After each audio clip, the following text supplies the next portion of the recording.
Aminin man natin o hindi, una tayong nabibihag sa pisikal na itsura ng isang tao. Dito na nabubuo ang salitang crush sa taong mahirap maging sa atin. At karaniwang sa panaginip lang natin sila kayang abutin. Ikaw kapuso, naranasan mo na bang magkagusto sa iyo ang taong crush mo? Karaniwan sa pelikula o sa mga nobela lamang napapanood at nababasa ang mga boy meets girl love story. Pero ibahin ninyo ang kwento ng ating kabarangay ngayong araw na si Lovell. Dahil ang dating crush ng niya noong kolehiyo na si Deo ay naging nobyo niya sa totoong buhay. Saan nga ba patutungo ang isang love story na maala fairy tale ang datingan? Makakamit kaya nila ang happily ever after or mauuwi lang ito sa isang bittersweet ending? Yan ang dapat ninyong pakaabangan dito lamang sa mga kwento ng pag-ibig, buhay at pag-asa sa nangungunang Barangay Love Stories. Dear Papa Dudut, bago ang lahat ay gusto ko lang muna kayong batiin at lahat ng listeners ng Barangay Love Stories ng isang mapagpalang araw. Ako po si Lovell, 30 years old, dating radio journalist turned freelancer writer. Ang programa niyo na po ang nakasanayan kong pinakikinggan tuwing nagsusulat ako. Sobrang impressed kasi ako sa mga stories na ibinabahagi ninyo. Dito ako humuhugot ng inspirasyon para sa mga topics na sinusulat ko, lalo na't bawat kwento na inyong isinishare ay nagsisilbing eye-opener para sa mga listeners na katulad ko. Kaya naman naisipan kong i-share ang love story namin ng boyfriend ko na hopefully ay kapulutan din ng aral ng mga kapwa ko kabarangay. Mahigit 10 years na kaming magkasintahan ng boyfriend kong si Deo. Nagkakilala kami noong nag-aaral pa lamang ako sa college. Sa totoo lang ay parang straight out of a movie ang kwento naming dalawa. Kung saan ang isang average looking girl na tulad ko ay na-fall sa isang heartthrob na mahirap abutin. Mass comm student ako samantalang HRM naman ang kurso ni Deo. Ako yung tipo ng tao na academic achiever. Ang focus ko noon ay ang mag-aral at makatapos. Kaya wala na akong time para sumali pa sa mga extracurricular activities maliban na lamang sa pagiging parte ng school paper namin kung saan ako ang kasalukuyang editor-in-chief noon. Sa kabilang banda si Deo naman ang maituturing na campus crush. Sikat dahil sa good looks nito. Suki siya sa mga school pageants at karaniwang mukha ng campus para sa mga brochures at advertisement posters. In short ay magkaiba kami ng mundo.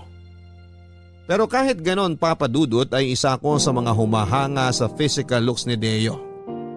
Hindi ko ito kinakaila dahil totoo namang gwapo talaga siya.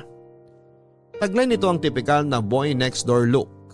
Pangmati ni idol ang datingan na pupwede nang ihilera sa mga tipo nila Alden Richards at Ruru Madrid. At ang pagkakaroon ko ng crush kay Deo ay hindi na bago sa kaibigan kong si Benji.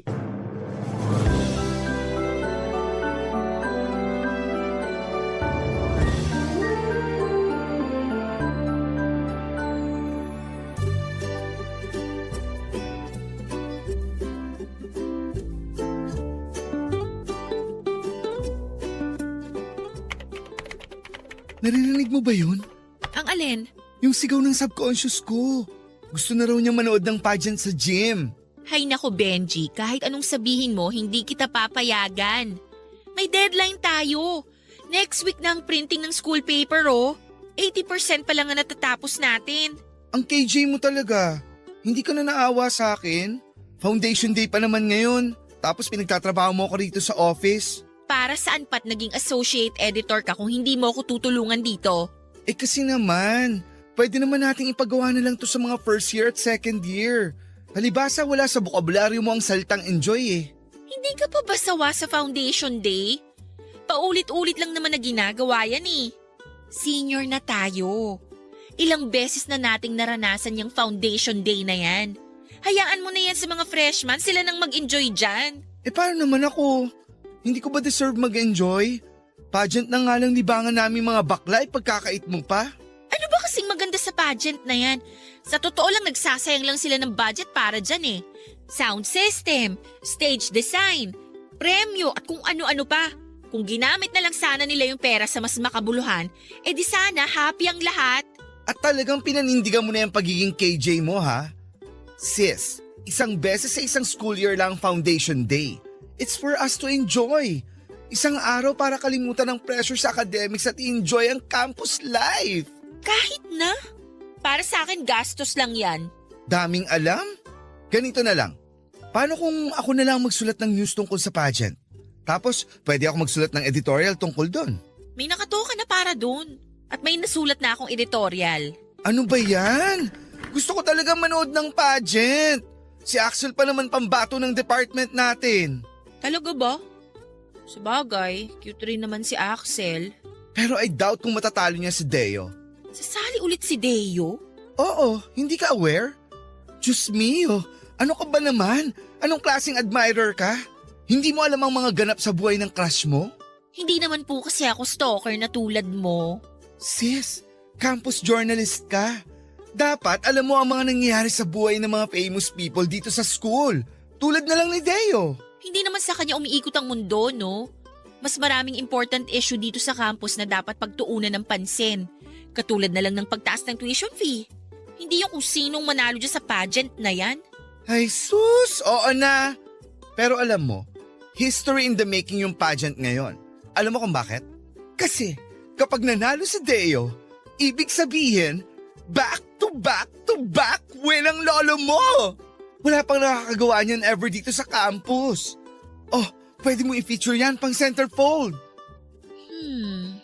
Oo nga, no? Pwede rin. Oh, di ba ang galing ko? Di nabawasan na ng isa ang mga problema natin. Kung mananalo siya. Pero feeling ko hindi siya mananalo this time. Ako? Kay Deo ako kahit na taga-ibang department siya. Gusto mo pustahan tayo? Kapag nanalo si Deo, gagawa mo siya ng feature story at ikaw ang mag-i-interview sa kanya. At kapag natalo siya? Libre kita ng lunch. Sige, lunch for 1 week ah. Uy, OA ha. 3 days lang. Grabe to. Okay, call.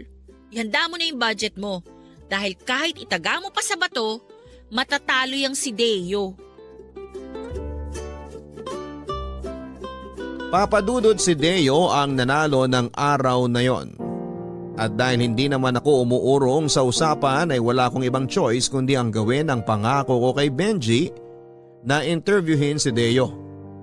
Magandang ang topic ang pageantry at kung ano ang kinalaman nito sa pag-aaral ng mga estudyante. Pwede kong gamitin ang pagkapanalo ni Deo para i-feature siya at may singit ang ilang issues ng school. Kung tutusin bilang EIC ay pwede ko namang iutos sa mga feature writers namin ang interview para kay Deo. Pero hindi ko na pinalampas ang opportunity na yon upang mapalapit sa taong crush ko. Kahit na kunwari ayaw ko sa trabahong ibinigay sa akin deep inside, ay nakaramdam ako ng kilig. Lalo na't ang dating tinatanaw-tanaw ko lang sa malayo ay makaka one-on-one ko na sa isang interview.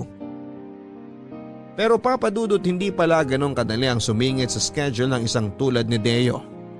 Sa tulong ng kapwa ko writer, naka-department ni Deo ay nag-set ako ng date para sa interview. Pero hindi niya ako sinipot ng araw na yon. Sa halip ay mas pinili nitong gumala kasama ang mga kaibigan. Sinubukan kong iset ulit ang interview sa ibang araw. Pumayag naman siya sa nasabing date pero pagdating ng araw na yon ay nasa practice pala siya ng kanilang basketball team. Hindi ko alam na sakit sa ulo pala yung pinasok ko noon, papadudot. Dahil papalapit na ang deadline ng school paper namin at sa susunod na linggo naman ay exam week na ay wala na akong choice kundi ang kapalan ang mukha ko. Sa gitna ng klase nila Deo ay pinagpaalam ko siya sa professor nila para wala na siyang takas. Mabuti na lang at minor subject lamang yon at dati ko ring professor ang nagtuturo sa kanila kaya agad akong pinagbigyan sa kahilingan ko. 15 minutes lang ang paalam ko sa'yo kaya mabilisan lang to ha. Mind reader ka ba? Ha?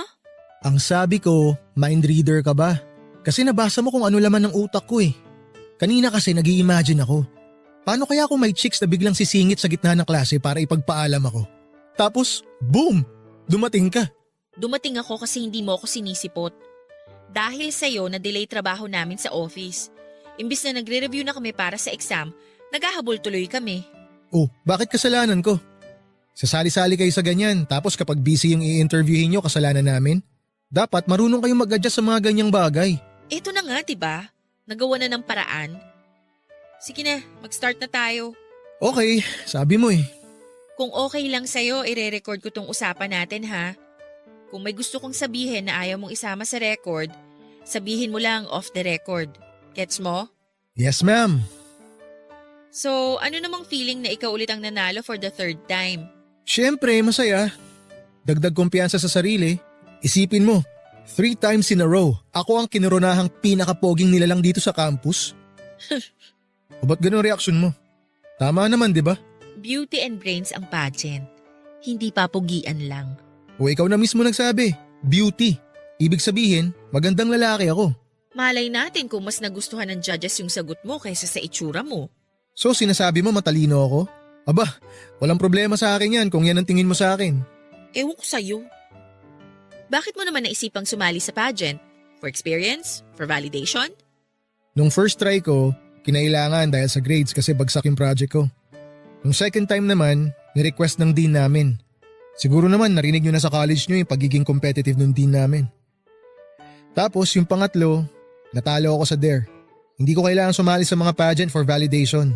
Alam ko naman na may tsura talaga ako eh. Grabe yung self-confidence mo ha? Medyo mataas pong tingin natin sa sarili natin ano? Siyempre, sino pa ba mag-aangat sa sarili ko kundi ako, di ba? Medyo may pagka-narcissist ka rin. Pero sige, next question.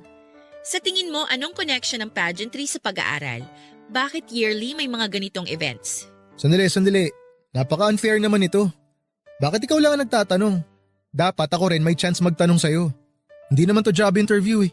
Pero ikaw yung topic, hindi ako. Kahit na, nakadalawang tanong ka na eh. Dapat ako rin magtanong. Ano namang itatanong mo sa akin? May boyfriend ka na ba? Wala. Wala akong boyfriend. Wala akong time para dyan. Bakit naman wala? By choice or no choice? By choice. Kasi wala yan sa priority list ko. 2 tanong na yun Ikaw naman, sagutin mo yung tanong ko kanina. Pageant sa campus? Anong connection? Hindi ko alam. Bakit hindi admin ang tanungin mo? Pero ito, opinion ko lang to Siguro ginagawa ang mga pageant sa campus for entertainment.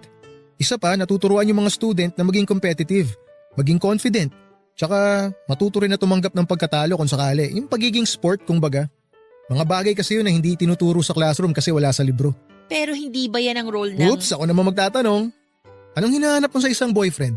Alam mo, nagsasayang lang tayo ng oras sa ginagawa mo Sagutin mo na lang yung mga question ko para matapos na tayo rito. Kung sumagot ka na sana, tapos na tayo, di ba? Sige na. Anong ideal guy mo? Ang ideal guy ko, yung maayos kausap, marunong magseryoso kung kinakailangan at hindi nagsasayang ng oras. Okay. Madali lang akong kausap. Pero na notebook mo.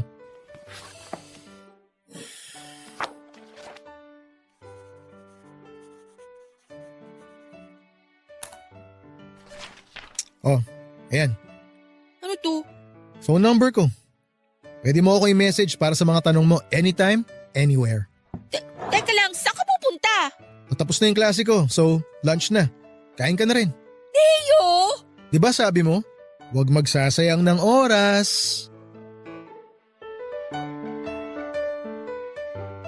Doon na po nagsimula ang koneksyon namin ni Deo Papadudut. Para matapos na ang programa ay wala akong ibang choice kundi ang kontakin siya para masulat ko na ang article para sa kanya. Pero ang nakapagtataka, matapos mapublish ang school paper namin ay nagpatuloy pa rin si Deo sa pag-contact sa akin. Mapang-asar siya, Papa Dudut. At ako naman itong hopeless romantic ay kinagat ko naman ang pangungulit niya. Hindi nga naglaon ay mas napalapit kami sa isa't isa. Siyempre ay tuwang-tuwa ang kaibigan kong si Benji na naging dahilan ng lahat. Kung hindi siya nakipagpustahan sa akin ay hindi kami magiging close ng taong crush ko. Sa pagdaan ng mga buwan ay mas lumalim pa ang friendship namin ni Deo hanggang sa bigla na lamang siyang nagpakita ng motibo. Nung una ay question ko kung totoo ba talaga ang feelings na ipinaparamdam sa akin ni Deo. Kasi kung tutusin ay too good to be true para sa akin ang mga nangyayari noon. Katulad ng sinabi ko ay average looking lamang ako, Papa Dudut. Pagdating sa physical appearance, out of 10 siguro ay nasa 6 lang ako. Kumpara naman kay Deo na almost perfect na ang pagiging gandang lalaki niya. Sa romance movies lang nangyayari ang ganong bagay. Ang ma-inlove ang isang gwapong lalaki sa isang mediocre na babae. Kaya naman nahirapan akong paniwalaan ang totoong motibo niya. Isa pa ay finals na noon at bilang graduating student ay wala akong time para lumandi. Nagulat na lamang ako noon na kahit ilang beses ko siyang nireject, ay nagpatuloy pa rin si Deo sa panliligaw sa akin. Hindi nagbago ang pagkakaibigan namin at pinangako niya sa akin na hihintayin niyang makagraduate kami. Nagbabaka sakali siya na kapag nagtapos na kami ay biglang magbago na ang priority list ko at mapasama na rito ang love life. Nakalaunan ay nagkatotoo after ng graduation day. Papadudot, mabilis akong nakahanap ng trabaho pagkatapos kong makuha ang diploma ko. Recommended kasi ako ng mga professor ko noon at maganda naman ang record ko kaya nakuha ako bilang news writer para sa isang local radio station dito sa lugar namin. Dahil tapos na sa pag-aaral at may trabaho na rin ay pinagbigyan ko naman ng sarili ko na pumasok sa isang relasyon. Nang mga panahon na yon ay exclusively dating na kami ni Deo na hindi ako iniwan kahit na wala pa siya sa priority list ko. Sa moment na yon ay napatunayan ko, Papa Dudut, na totoo nga ang intensyon sa akin ni Deo. Hindi naglaon ay sinagot ko rin siya. Product manager na noon si Deo. Sa kabila ng pagiging chill at happy-go-lucky nito ay magaling si Deo sa maraming bagay. Kaya naman hindi na nakapagtataka na mataas kaagad ang naging posisyon nito sa trabahong pinasukan niya. Papa Dudut, tumagal kami ng halos 6 na taon bilang magkasintahan ni Deo. Nang mga panahon na yon, ay may mga pagkakataong napapaisip pa rin ako kung paano ko napaibig ang isang katulad ni Deo na halos nasa kanya na ang lahat. Parang kailan lang noong palihim ko pa siyang ninanakawan ng tingin na para bang bituing mahirap abutin. Tapos biglang boyfriend ko na siya. Pero kung tatawagin niyo akong swerte sa pag-ibig ay nagkakamali kayo dahil kaakibat ng pagkakaroon ng gwapo, madiskarte at boyfriend na may stable na buhay ay ang pagkakaroon ng agam-agam na maaari siyang lapitan ng tukso na nagkalat lamang sa paligid-ligid. Ang layo ng tingin. Ang lalim ng iniisip. Anong meron, te? Problemado ka? Ha? Tignan mo, hindi nakikinig. Nakwento ko na buong buhay ko rito, hindi ka pala nakikinig. Sorry, may iniisip lang ako. Tulad ng, anong iniisip mo dyan at parang tulala ka? Iniisip mo ba kung paano makamit ang world peace? Hindi, no. Sige na, tuloy mo na yung kwento mo. Tapos na ako. Ikaw naman magkwento. Anong meron? Wala naman talagang problema pero nababother lang talaga ako eh. Nambabother saan? Ganito kasi yun. May company dinner yung team nila Deo kahapon. Tapos tinag siya sa mga pictures. So syempre nakita ko.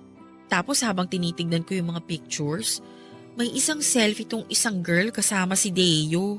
Oh, tapos? Selos ka. Huwag mong sabihin ganun kakababaw. Di naman. Kaso nga lang nung balikan ko yung group photos nila, napansin ko lang na laging nakatabi yung girl kay Deo. May isang picture pa nga nakahawak pa siya sa braso ng boyfriend ko eh. Kinausap mo na ba si Deo tungkol dyan? Hindi. Hindi naman big deal yun eh. Hindi naman pala big deal. So bakit mo pinoproblema?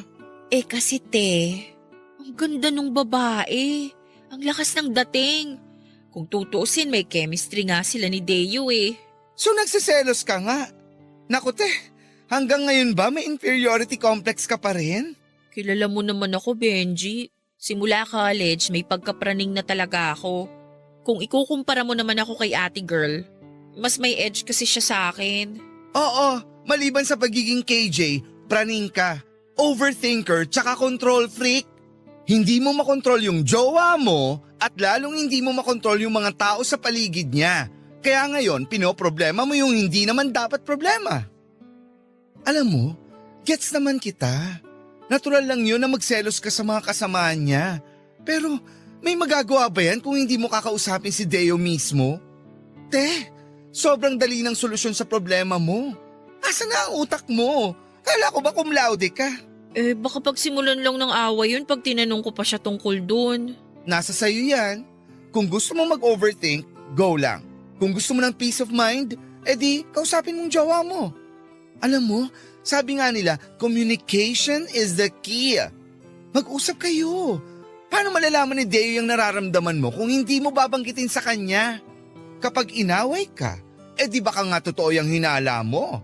Doon ka mag-overthink ng malala. So tingin mo kailangan kong i-confront si Deo? Grabe naman yung confront. Ano yun, manunugod ng kabet? Advance ka naman masyado, Ang sabi ko, kausapin mo lang si Deo. Sabihin mo sa kanya na uncomfortable ka bilang girlfriend na makitang may ibang babaeng extra clingy sa kanya. Hindi porket maganda, may karapatan na siya maging clingy sa jowa ng iba ha. Sige, hahanap lang ako ng tiyempo. Pero pati nga ng itsura ni ate girl, na-curious tuloy ako. O eto, sandali. Nakatagto kay Deo eh. Yung girl mismo ang nag-post ng pictures. Heto yung selfie nilang dalawa oh. Asan? Patingin? Ay, in fairness, maganda nga. Parang Marian Rivera na kinulang lang ng isang tabong paligo. Pero papunta na doon. O diba? Sino naman ang hindi mag-iisip ng masama kung ganyan kaganda yung umaaligid sa boyfriend mo?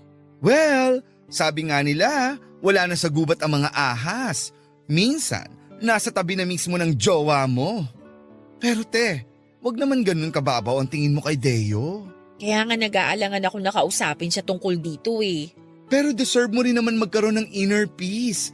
Kaya mas mabuti pa rin na pag-usapan niyo yan nang sa ganon, kapag nalaman niyang bothered ka kay ate girl, layuan na niya yung babae. Para magkaroon sila ng boundary. Ganun! Sige, susubukan ko. Thank you sa advice, Papadudot, mahal ng maraming tao si Deo kaya hindi nakapagtataka kung marami siyang circle of friends. May mga kaibigan siya sa trabaho, kaibigan ng college, kaibigan noong high school at pati sa barangay nila ay may sarili siyang barkada. Okay naman sa akin yon. Hindi ako strict na girlfriend kay Deo at hinahayaan ko siyang lumabas kasamang mga kaibigan niya at gumala kahit na minsan ay hindi ko maiwasang mag-overthink. Siguro parte na talaga ng pagkakaroon ng boyfriend na lapitin ng mga tao ang maging overthinker. Natatakot kasi ako na baka dumating na lamang ang araw na makakita si Deo ng babaeng ipapalit niya sa akin. Kahit pag-gaano kadisiplinado ang isang tao ay mahirap talagang tanggihan ang temptasyon, lalo na kung eto na mismo ang lumalapit sa tao. Sa case ni Deo ay si Hana ang tinutukoy ko. Ang workmate niya na medyo clingy sa kanya. Kaya naman nang makahanap ako ng tiyempo ay nag-open up ako kay Deo tungkol sa nararamdaman ko kay Hana. Wala na akong ibang choice kundi ang kausapin ng nobyo ko tungkol sa issue, lalo na't kakaiba na ang mga galawan ni Hana.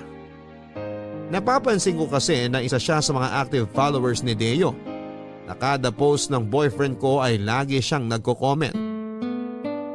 Kung hindi yun red flag para sa girl workmate ay ewan ko na lang. Kaya para sa ikakapanatag ng loob ko ay sinubukan kong kausapin si Deo. Masarap dito sa nabook mong lugar ha. Paano mo nalaman na matagal na ako nagkikrave ng sushi? Nabasa ko lang sa Facebook. Talaga? Parang wala naman akong pinopost tungkol sa sushi ah. Hindi naman kasi ikaw yung nag-post. Yung katrabaho mong si Hana, nakita ko sa feed niya. Nabasa ko nga yung caption niya eh. Ang sabi dahil daw sushi ang cravings nyo, kaya nagdala siya ng sushi sa office. Napacomment ka nga ng thank you tapos nag-emoji ka na may heart eyes. Ah, okay. Naalala ko na. Last week pa yun ah. Teka, friends kayo ni Hana sa Facebook? Oo, inad ko siya. Hayaan mo, ipapakilala kita sa kanya next time. Mabait yun, for sure magkiklik kayo agad. Hindi halata pero bookworm din yun, parang ikaw. Talaga ba? Mukhang super close kayo ni Hana, no? Hindi naman maiiwasan yun. Partner ko siya ngayon sa bagong project na dinedevelop namin eh. May bagong product kasi kaming ire-release for Christmas. Kasama ko siya sa team kaya kaliwat kanan mga meeting namin. Ah, okay. Oh, bakit? O, anong bakit? Alam ko na yung tonong yan eh. May something sa ano mo eh. Ah, okay. Si Hana ba? Ayokong magtunog OA ha. Pero kasi, napapansin ko lang sa mga pictures niyo tuwing magkasama kayo nila Hana na medyo extra clingy siya sa'yo. Medyo touchy, ganun. Sabi ni. Kaya mo siya inad sa Facebook no? Kaya mo din ako dinala dito sa sushi place. OA ba ako? Hindi naman. Natural lang yung nararamdaman mo. Ibig sabihin lang nun, mahal mo talaga ako. Pero listen, don't worry. Yung relasyon namin ni Hana, purely platonic. Walang halong romance o kahit na anong attraction. Wala. Sa'yo? E paano naman kaya sa kanya? Eh hindi ko na problema yun. Kung type niya ako, di type niya ako. Wala naman ako magagawa ron eh.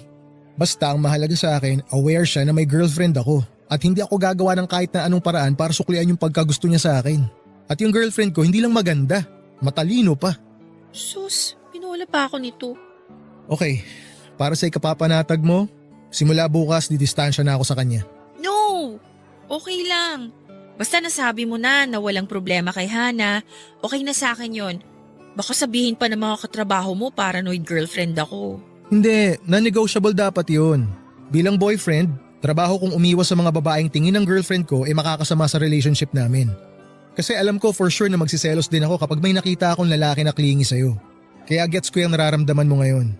And believe me, I'm really sorry if I made you feel that way. Thank you. So, okay na ba tayo?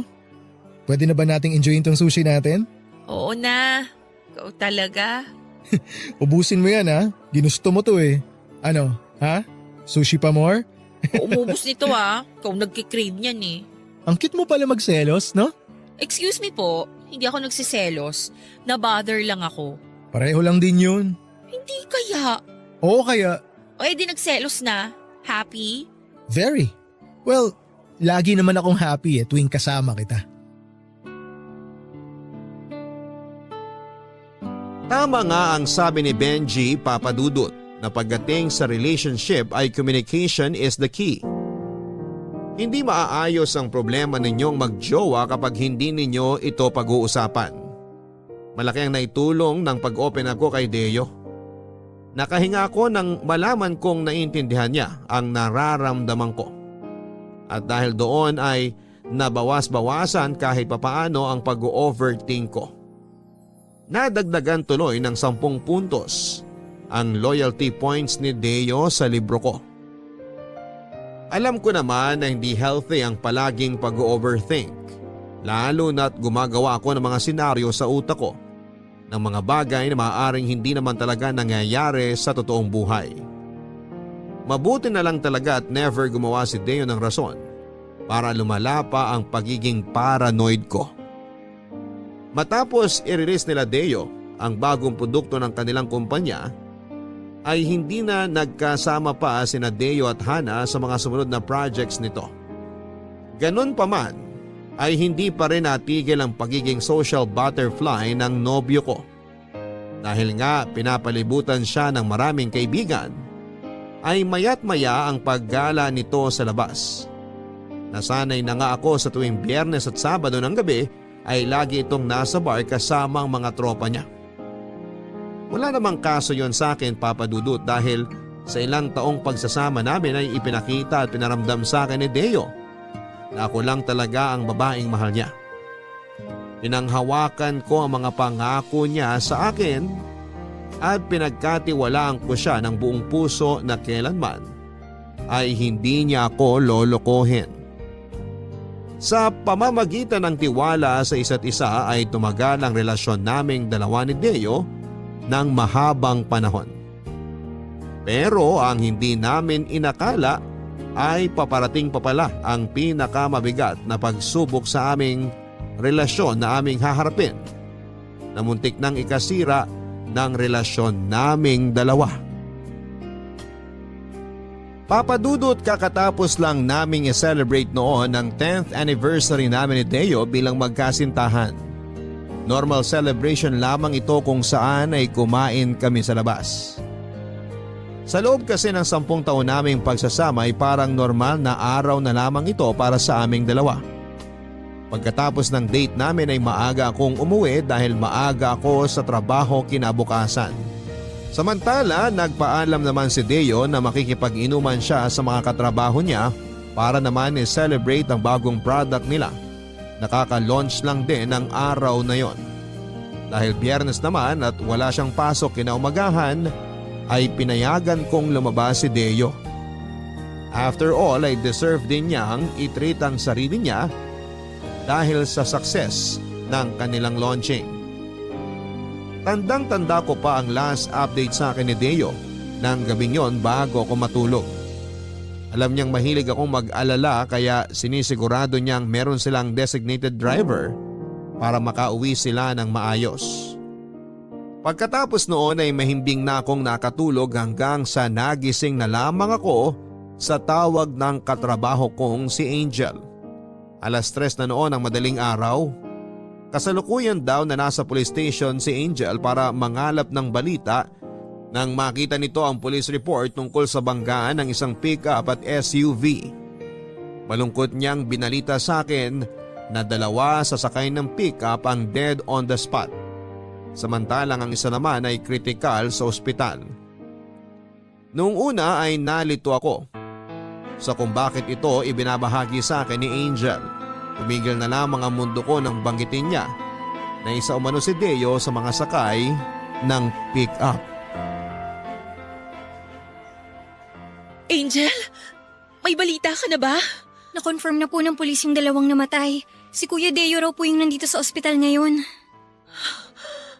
Thank God. Nasaan na kaya siya? Okay na ba siya? Wala pang balita, ate eh.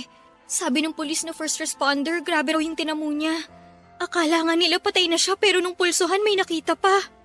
Sa sitwasyon daw niya kanina, himala nga raw na nakasurvive pa siya eh. Ano ba kasing nangyari? Nakuha mo na ba yung police report? Nag-counterflow yung pickup na sinasakyan nila, tapos bumangga sa kasalubong na SUV. Dead on the spot daw yung driver. Yung kasama nila sa likod, sinubukang i-revive ng paramedic kaso hindi na raw nakasurvive. Nakausap na ng pulis yung ibang kasamahan nila, galing daw sila sa bar. Lasing daw yung driver ng pickup. My gosh! Sabi nang huwag mag-drive ng lasing eh! Lavel, ano nang balita kay Deo? Benji! Critical daw siya! Saan ba kasi sila galing? Akala ko ba kayong 2 ang magkasama? Di ba nga anniversary nyo? Umuwi ako ng maaga kasi nga maaga ang call time ko bukas. Kaya ayun, pinayagan ko siyang sumama sa mga katrabaho niya kasi magse-celebrate daw sila. Excuse me. Ate Lovell, baka gusto mong ako na mag-relay na hindi ka muna makakapasok ngayong araw? Ako na lang sasalo sa ibang reports mo. Thank you, Angel. Babawi ako sa'yo. Wala yun. Ang mahalaga nandito ka kasama ni Kuya Deo. Kailangan ka niya ngayon. Isasama ko siya sa prayers ko. Maraming salamat. Ate, maiwan ko na muna kayo ah. Una na ako. May aasikasuin lang ako sa office. Sige, Angel, mag-ingat ka ha. Benji, kasalanan ko to eh. Sana hindi ko na lang siya pinayagang lumabas. Aksidente yung nangyari. Walang may kasalanan. Walang may gusto nun. Hindi eh. Kung bakit ba kasi nag-drive pa kung alam naman nilang lasing pala? Diyos ko naman, napakasimpleng bagay. Dapat pinigilan ni Deo yung kasama niya eh. Nadamay tuloy siya. Huwag na tayong magsisihan.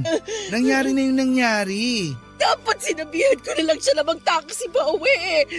Eh di sana hindi nangyari yon. Kahit anong gawin mo, hindi na magbabago yung nangyari. Tapos na yon, okay? Mag-focus ka na lang sa present. Alam mo kung anong dapat mong gawin? Ang gawin mo ngayon, magdasal. Humingi ka ng tulong kay Lord na sana ma-survive ni Deo tong nangyayari ngayon.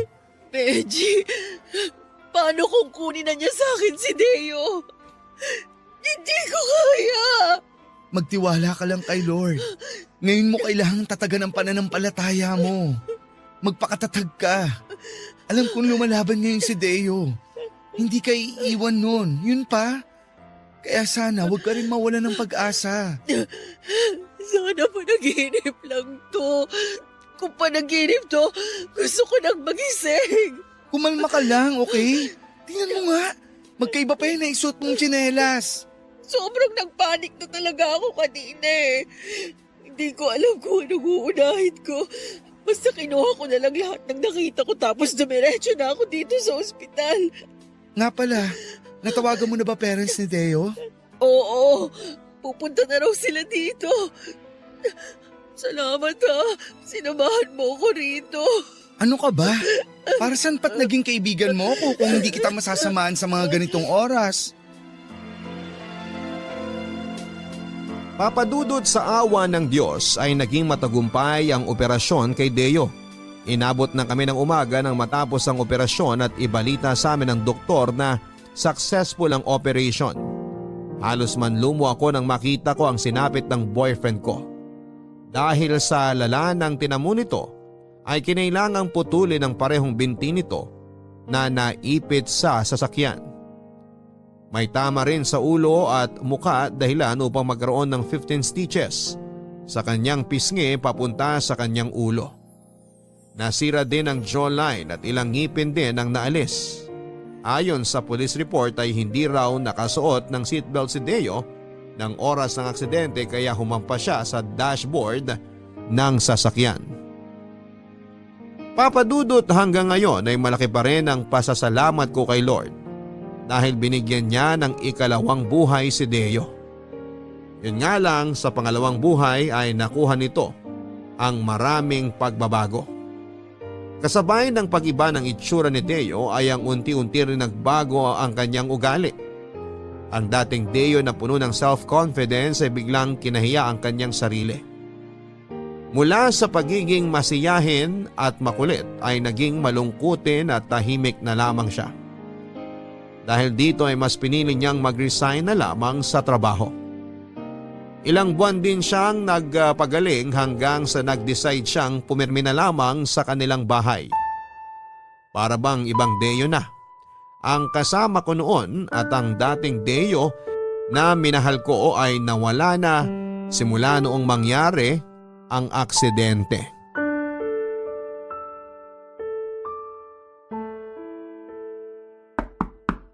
Deo, pasok na ako ha.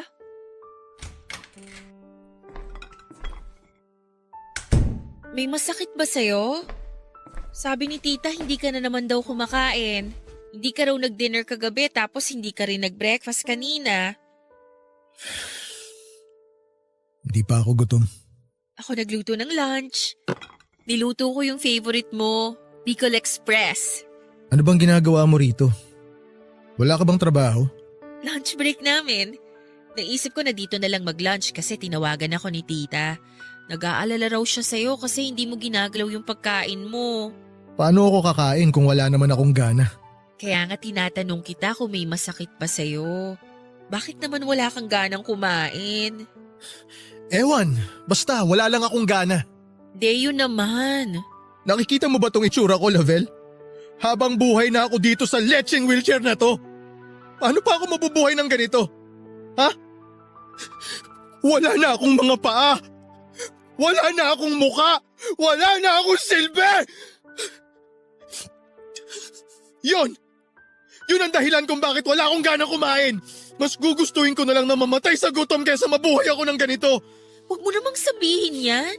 Marami ka pang pwedeng gawin sa kabila ng sitwasyon mo. Dapat nga ipagpasalamat mo na nabigyan ka ng second chance na mabuhay ulit eh. Second chance mabuhay? Matatawag mo ba to na second chance tong sitwasyon ko ngayon? Baldado na ako. Habang buhay na akong aasa sa mga tao. Sabihin mo nga sa akin, anong klaseng buhay yon? Ha? Anong klaseng buhay to? Nasa iyo naman kasi kung aasa ka sa mga tao sa paligid mo o hindi. Sa totoo lang, kaya mo naman talagang maging independent kahit ganyan ka. Ayaw mo lang gawin kasi hanggang ngayon, hindi mo pa rin matanggap ang nangyari. Naiintindihan kita. Mahirap ang pinagdadaanan mo. Pero hanggang kailan ka magkakaganito? 9 months na yung lumipas simula nung naaksidente ka. Kung ano ka nung unang araw ng pag-uwi mo dito sa bahay nyo, ganun ka pa rin hanggang ngayon. Paano ka makakabangon kung hindi mo tutulungan ang sarili mo? Wala ka nang matutulong sa akin. Alam mo kung bakit? Kasi wala na akong kwenta. Isang tao lang ang makakatulong sa sarili mo. Ikaw mismo. Huwag mo kong artihan na para bang ikaw may pinakamalalang problema sa mundo. Hindi ka na bata, Deo. Kung alam mo lang napakaraming tao dito sa Pilipinas ang naghihirap. Tulad mo, marami mang kulang sa kanila pero alam mo kung anong ginagawa nila? Nagsusumikap pa rin sila. Kahit na literal na gumagapang ang iba dyan para lang buhayin hindi lang ang sarili nila, kundi pamilya nila. Tapos tignan mong sarili mo. Nakatago ka dito sa de-aircon mong kwarto. Kung sawa ka na sa akin, edi iwan mo na lang ako. Hindi kita kailangan. Hindi ko kailangan ng tulong nyo. Hindi ko kailangan ng awa nyo. Sa tingin mo, awa tong binibigay namin sa'yo? Hindi ako naaawa sa'yo, Deo. Ginagawa ko to, hindi dahil naaawa ako, kundi dahil mahal kita. At sobrang sakit para sa akin na makitang unti-unti nang nagbabago yung Deo na dating nakilala ko. Sobrang miss na kita. Sobrang miss ko na yung dating tayo. Please naman, bumalik na tayo sa dati. Hindi na tayo babalik sa dati. Huwag ka nang umasa kasi wala na yung hinahanap mo. Never na akong babalik sa dati. Ngayon, kung hindi mo gusto tong bagong ako, edi hiwalayan mo na ako. Maghanap ka na ng bago. Bagong lalaki na mas gwapo, na mas buo, na mas kayang bantayan at alagaan ka. Yung hindi sad boy na katulad ko. Wala akong pakialam kung tingin mo hindi ka nagwapo. Wala akong pakialam kahit hindi ka makalakad. Wala akong pakialam kahit habang buhay pa ako magtulak ng wheelchair mo. Ang mahalaga sa akin, Deo, ikaw, yung pagkatao mo. Hindi ko naman minahal yung itsura mo eh. Ang minahal ko, yung pagiging outgoing mo, yung pagiging concern mo sa akin, yung pag-aalaga at trato mo sa akin, yung pagmamahal mo sa akin. Yan yung mga bagay na hindi nawala kaso pilit mong tinatago. Gusto kitang intindihin. Maniwala ka sa akin. Pero minsan, nakakapagod ka na rin. Oo, dumaan ka sa masakit at mahirap na pagsubok. Pero paano kita tutulungang bumangon? Kung ikaw mismo ayaw mong gawin yon. I-acknowledge mo naman yung efforts namin. Tapos sasabihin mo, maghanap na lang ako ng ibang lalaki? Nakaka-offend ha? Ganun ba kababaw ang pagtingin mo sa pagmamahal ko sa'yo? Na porket nagbago na yung physical mong anyo, iiwan na kita? Hindi ganun yun, Deo. Nangako ako sa'yo dati, di ba? Na ano man ang mangyari, ikaw pa rin. Ikaw na ang mamahalin ko hanggang dulo ng buhay natin. Cheesy pakinggan, pero totoo yun. Iwan mo na lang ako. Gusto ko mapag-isa. Iiwan ko na lang itong pagkain mo dito sa lamesa. Please, kumain ka. Pasok na ako sa trabaho.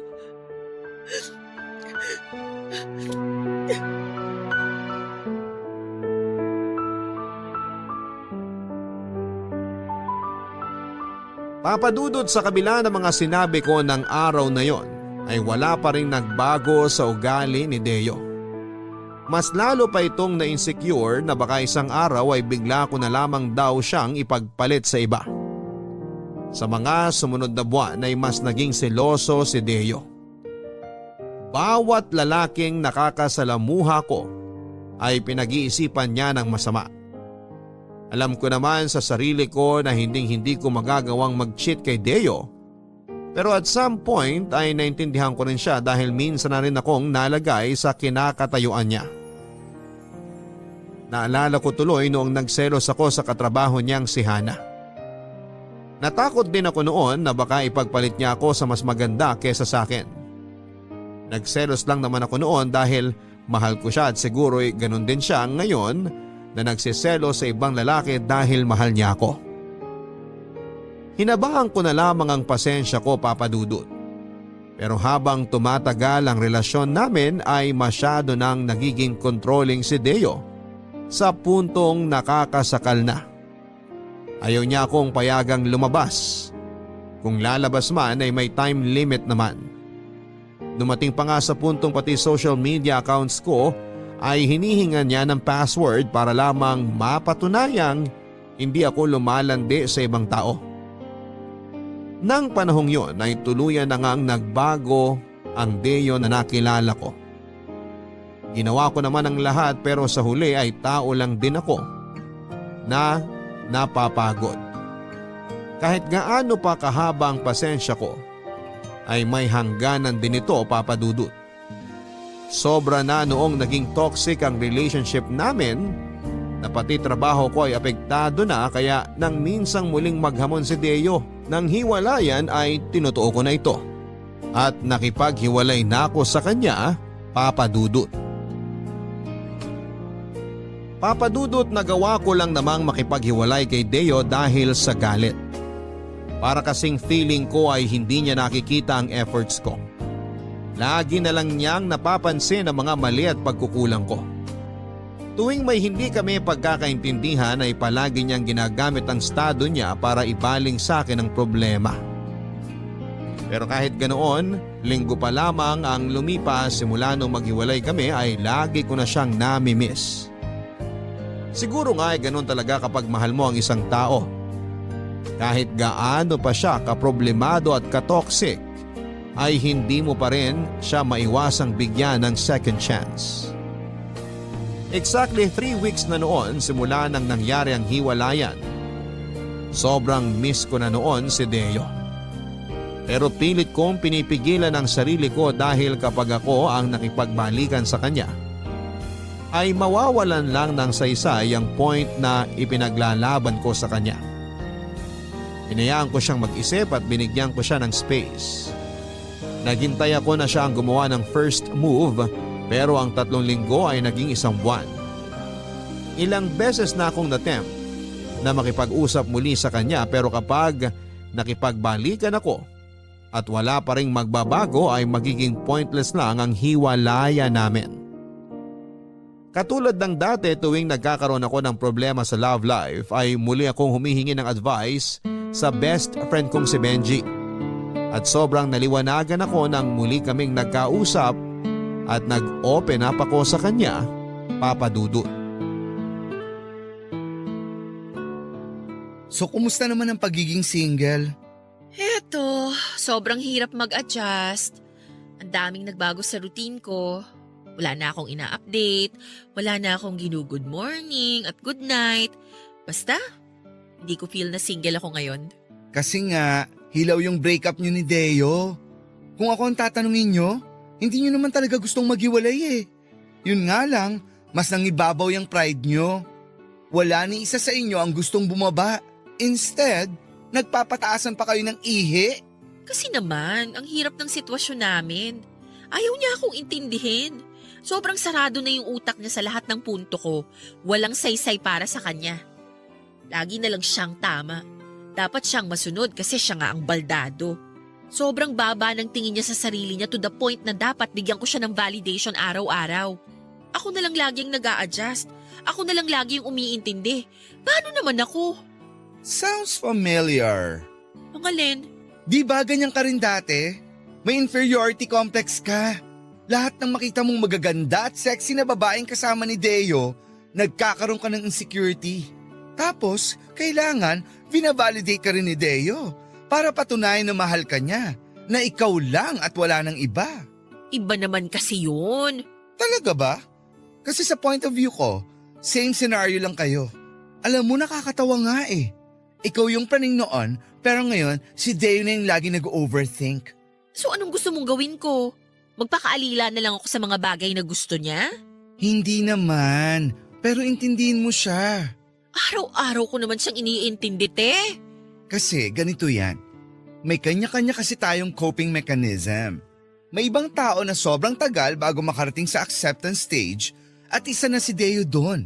Imagine, sa isang iglap, biglang nawala ang lahat sa kanya. Work, social status, pati kakayanang maglakad. It takes time, girl. Kahit sabihin pa nating nag-heal na yung mga sugat niya sa katawan, ang tanong, yung sugat sa puso at isip niya, nag-heal na ba? So anong sinasabi mo? Kasalanan ko.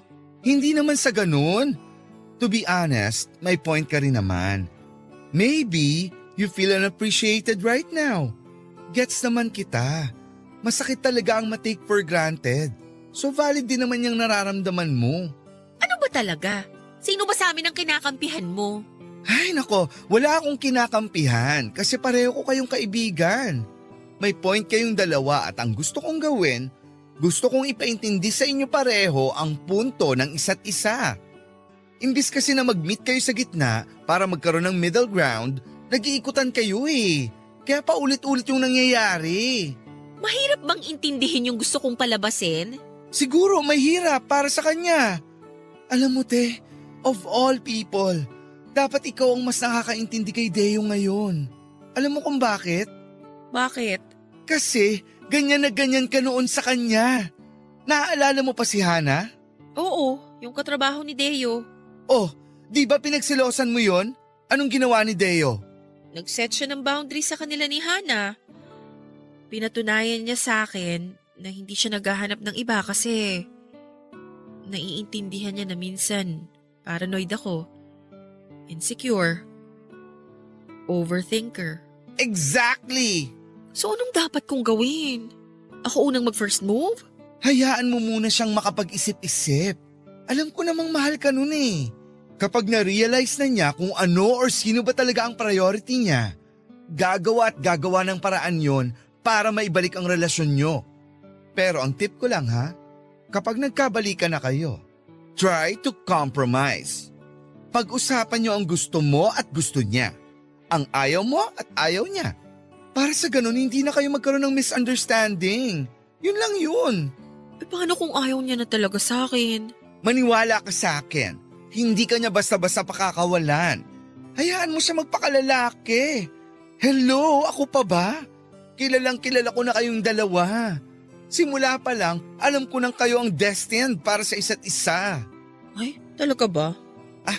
Hayaan mo, kakausapin ko siya. Thank you ah.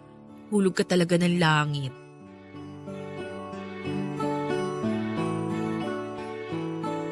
Papadudot may halong katotohanan ang sinabi ni Benji. Kaya siguro hindi ko ma-feel na single ako noon dahil ang totoo ay puro salita lang ang hiwalay ang nangyari. Nadala lang kami sa pareho naming galit at tama nga. Nabigyan namin ng sapat na oras ang isa't isa ni Deo para makapag-isip. Siguro nga ay kailangan lang naming i-evaluate ang sarili namin para maset namin ang priorities namin. Pansamantala akong nag-focus sa trabaho ko na kalaunan ay iniwanan ko rin para mabigyan ko ng sapat na atensyon si Deo. Siguro nga ay tama si Benji. Masyado lang ako naguluhan sa bagong setup namin. Hindi ko gaanong nabalanse ang trabaho at personal life ko. Kaya siguro at some point ay feeling ni Deo ay napabayaan ko na siya. Para may monthly income pa rin ay mas pinili kong maging freelance. Pinasok ko ang pagiging freelance writer kung saan ay naging parte ako ng ilang kilalang news websites at ilang online magazines. Papadudot sa nangyaring paghiwalay namin ni Deo ay mas napatunayan ko sa sarili ko na siya na talaga ang the one para sa akin. Hindi ko na mai-imagine ang sarili ko kasama ang ibang lalaki. Kumbaga ay nakakandado na ang puso ko sa kanya kaya kahit na anuman ang mangyari ay hindi ko na siya iiwanan. Nagbunga naman papadudot ang paghihintay ko dahil di kalaunan ay muling nagparamdam si Deo sa akin. Araw noon ng Sabado dahil sa bahay na ako nagtatrabaho ay hawak ko na noon ang oras ko. Inaya akong lumabas ni Benji. Ang hindi ko alam ay si Deo pala ang haharap sa akin ng araw na yon. At hindi ang kaibigan ko. Ay, sa wakas, dumating din. Hanggang ngayon, Filipino time ka pa rin, ano? Dapat matuto ka ring rumispeto sa oras ng mga kaibigan mo. Eto naman, late lang ng 20 minutes. Akala mo dami ng oras ang nasayang? Di ka na nasanay sa akin. Kailangan dapat palaging grand entrance. Ikaw talaga? So, anong meron? Bakit mo ako inaya dito sa mamahaling restaurant? May bonus ka? Na-promote ka? May surprise ako sa'yo. Ano yan? Close your eyes muna. Ang dami mong alam. O eto, nakapikit na ako. Naku, umayos ka, Benji, ha? Mamaya prank pala to, naku. Wait lang, may kukunin lang ako sa labas. Pumikit ka ha, matatagalan to ng konti.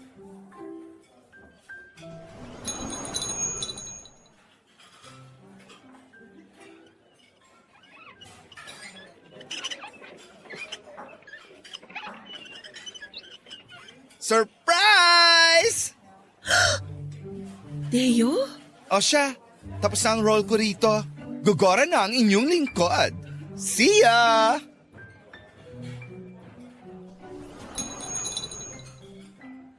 Hi. Hello? Anong ginagawa mo rito? Actually, kinuntsaba ko lang si Benji. Naiya talaga ako mag-chat sa'yo eh. Baka kasi galit ka pa rin sa akin. Hindi naman ako galit sa'yo. Siguro, may tampo lang ng konti. Sorry ah. Sorry din. Ako dapat ang mag-sorry sa'yo kasi kinulang ako ng pasensya. Dapat sa sitwasyon mo, ako yung mag-adjust kasi alam kong hanggang ngayon nahihirapan ka pa rin. Hindi. May karapatan ka magtampo o magalit o kung ano man. Tama ka naman eh. Kaya gusto ko mag-sorry sa'yo kasi never ako nag-thank you sa'yo sa lahat ng mga ginawa mo. Masyado kong pinagtuunan ng pansin yung nangyari sa akin. Hindi ko na namamalayan na naging selfish na pala ako. Akala ko noon na wala na sa akin ang lahat. Until na-realize ko na hindi pala lahat. Kasi nanatili ka. Nung nag-aagaw buhay ako, nung nagpapagaling ako, nung depressed ako, palagi kang nandyan sa tabi ko. So, thank you. Thank you for staying, Lovell. Girlfriend mo ko eh. Maliban sa pamilya mo, asahan mo na mananatili talaga ako sa tabi mo. Kaya nga sobrang na-guilty ako nung naghiwalay tayo. Iniwan kita kahit alam kong nahihirapan ka. Pinairal ko kasi yung pride ko eh. Kinulang ako sa pangunawa. Pero promise ko sa'yo, starting today, hindi na kita iiwan. Promise ko rin na ibabalik ko yung dating Deo. Yung dating Deo na minahal mo. Hindi man 100% pero I will do my best. Gagawin ko ang lahat para hindi ka na ulit umalis sa tabi ko. So ito nga yung compromise na sinasabi ni Benji. Ha? Ano yun? Wala. Nag-usap kami kasi before ni Benji. Pinaintindi niya sa akin yung sitwasyon mo. Talaga? Kasi kinausap ko rin siya eh. Wala na ako ibang matakbuhan nun. Gustong gusto na kitang tawagan kaso naunahan ako ng hiya. Nahiya ako sa mga pinagagawa ko sa'yo. Kaya ayun, kinausap ko si Benji para magtanong kung ano ba ang dapat kong gawin. You mean, si Benji lang pala talaga ang sagot sa problema natin? Parang gano'n na nga. Bang klase ah. Alam mo, baka angel in disguise talaga yang si Benji. Alam mo ba, Siya yung dahilan kung bakit tayo nagkakilala in the first place. Really? Paano? Long story. Umorder na muna kaya tayo ng food. Wait lang. May gusto lang sana ako itanong sa'yo. Ano yun? Teka lang Nasaan na ba yung box? Eto. Lavelle, Oh my gosh! di ba sabi ko sa'yo na ayaw na kitang mawala ulit? So itatali na kita sa akin. Kaya, Lavelle, will you marry me? Deo! Yes! Oo naman! Makakasalan kita! Thank you. I'm such a pile of joy right now pero pasensya ka na. Hindi ako makakaluhod sa harap mo. Alam mo na. Ikaw talaga! I love you. I love you too! Pakis nga ako.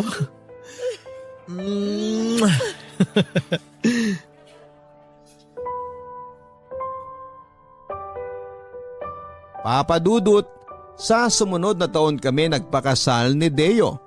Private and intimate ang nangyaring pag-iisang dibdib kung saan ang mga kamag-anak at close friends lang ang imbitado. At ngayon ay dito ko mismo i-announce sa inyong program na dinadala ko na po ang first child namin dahil 5 months na po akong buntis. Sabay kaming nangako ni Deo sa harap ng Diyos at ng mga taong mahal namin sa buhay na magsasama kaming dalawa sa hirap at ginhawa. Pero kahit na hindi naman namin pinangako yon ay matagal na kaming nagsasama ni Deo sa hirap man o sa ginhawa. Sabay naming binuo ang panibagong chapter ng aming buhay. Maraming nagbago, maraming adjustments pero ang mahalaga ay magkasama kami sa mga pagbabagong ito. Next year ay nakatakda na kaming lumipat sa sarili naming tirahan. Neto lang ding nakaraang buwan ay opisyal na naming binuksan ang sarili naming publishing house, kung saan ay tinutulungan kong makapag-publish ng libro ang mga baguhan at aspiring writers. Marami akong gustong ipagpasalamat sa naging takbo ng buhay ko, Papa Dudut. Una sa lahat ay salamat sa Panginoon dahil sa kabila ng mga pagsubok na ibinigay niya sa relasyon namin ni Deo ay sunod-sunod naman ang blessings na ibinahagi niya sa aming dalawa. Nagpapasalamat din ako na binigyan niya kami ng mapagmahal at supportive na mga kaibigan at pamilya na naging parte na ng pagbuo namin ng sarili namin. Malaki din ang pasasalamat ko na unti-unti na ring natanggap ni Deo ang bago niyang kapalaran. Masaya ako na sa akin siya humuhugot ng lakas at motivation para magpatuloy sa buhay sa kabila ng mga nangyari. Papa Dudut, sana'y maging inspirasyon ang kwento namin ni Deo sa mga magsing-irog na dumadaan sa matinding problema sa ngayon. Walang magagawa ang pataasan ng pride sa relasyon. Katulad nga ng sinabi ng kaibigan kong si Benji, communication is the key. Pag-usapan ninyo ang problema and try to compromise. Hanggang dito na lamang po ang kwento ko, Papa Dudut. Maraming salamat and God bless. Ang inyong forever kapuso at kabarangay, Lovelle.